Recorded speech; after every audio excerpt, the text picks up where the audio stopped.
alinyahan natin. Yan. Dito kasi mga idol, yung sa ilalim ng laboratory, diyan ko ilalagay yung heater. Ito para sa heater, tong isa na to tatakbo dun sa shower yun. So kaya siya dito tatlo nakaabang. Ito para dun sa gripo ng laboratory, ito naman sa heater. Yan. Ito sa indoor, sa plus, sa bidet. Yan. Ito naman yung shower. Ito yung sa heater. Ito naman yung sa malamig. Yan. Magkaano yan dyan.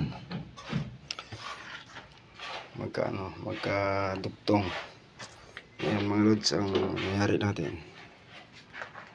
Thank you mga lods. Thank you for watching.